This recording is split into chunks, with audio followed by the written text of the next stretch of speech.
Bonjour et bienvenue. Pour un plâtrier plaquiste, les mains, c'est tout en fait. Mais les protéger, ce n'est pas qu'une question de confort. Loin de là, c'est une assurance pour son savoir-faire, pour sa carrière. Alors dans cette analyse, on va voir ensemble comment choisir les bons gants, ceux qui font vraiment la différence. C'est parti. On connaît tous cette sensation, n'est-ce pas? Surtout quand l'hiver s'installe. Le froid, l'humidité, le plâtre. La peau devient sèche, elle tiraille et puis, crac, les crevasses apparaissent. Et ça, ce n'est pas juste une petite gêne. C'est un rappel constant et assez douloureux que nos mains sont toujours en première ligne. Et voilà pourquoi il faut vraiment les voir pour ce qu'elles sont, nos outils les plus précieux. Bien plus que n'importe quelle machine, ce sont des atouts absolument irremplaçables. Pensez-y une seconde. La moindre coupure, la moindre abrasion, le moindre contact avec un produit agressif, tout ça, ça a un impact direct sur la dextérité, sur la précision du geste. Au final, c'est carrément la capacité à bien travailler qui est menacée. Donc, protéger ses mains, ce n'est vraiment pas une option. C'est un investissement dans la qualité et la durabilité de son métier.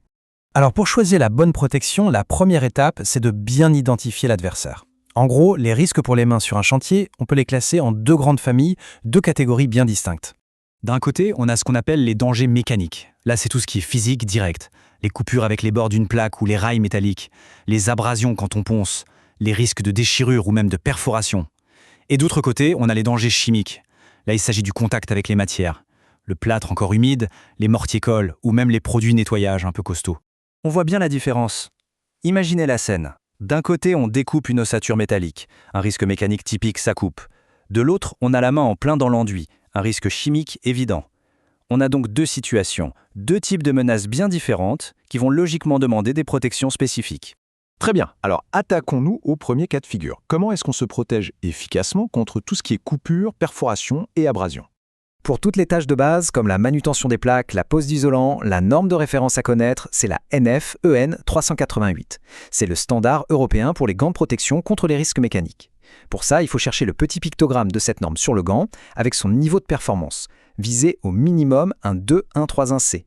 Ce petit code, c'est votre garantie d'avoir une protection de base tout à fait correcte. Mais, et c'est là que ça devient intéressant, la protection doit vraiment s'adapter aux risques précis. Pour des travaux un peu plus musclés, comme le vissage dans les rails ou le perçage, le risque de se faire perforer le gant augmente en flèche. Il faut donc passer au niveau supérieur et choisir des gants renforcés, avec un indice de résistance à la perforation qui soit supérieur à 3. C'est juste un petit chiffre, mais il change absolument tout. Allez, on a fait le tour du mécanique. Passons maintenant à la deuxième grande famille de risques. Comment on se protège du contact avec les mortiers, le plâtre ou encore les produits de nettoyage? Ici, pour tout ce qui est chimique, la norme de référence c'est la NFN ISO 374-1. On va chercher des gants de type A. Pourquoi? Parce qu'ils offrent une protection contre un plus grand nombre de produits chimiques. Et puis, il y a un autre détail qui est absolument crucial, la manchette longue. C'est juste indispensable pour bien protéger les poignets et les avant-bras des projections et des éclaboussures. Et s'il y a un seul réflexe à avoir, c'est peut-être celui-ci. Chaque produit chimique est unique. La source d'info la plus fiable, ça sera toujours la fiche de données de sécurité, la fameuse FDS qui est fournie avec le produit. Elle va indiquer précisément le type de gant qu'il faut utiliser pour manipuler ce produit-là en toute sécurité. C'est un peu la carte d'identité du produit, il faut la lire. Bon, choisir le bon gant, c'est 50% du travail. Mais une protection vraiment efficace, ça dépend aussi de la manière dont on s'en sert au quotidien. Les bons gestes, ça compte tout autant. Il y a 3 règles d'or, toutes simples. D'abord, on enfile toujours ses gants sur des mains propres et bien sèches. Ça évite les irritations et la macération. Ensuite, on prend juste 2 secondes pour les inspecter avant de les mettre. Un gant troué, même un tout petit peu, c'est un gant qui ne sert plus à rien. Et enfin, la taille, c'est hyper important. Des gants trop grands ou trop petits, ça gêne les mouvements et ça peut même devenir dangereux. Après, il faut bien faire la différence entre les gants réutilisables et les jetables. Ce n'est pas du tout la même philosophie.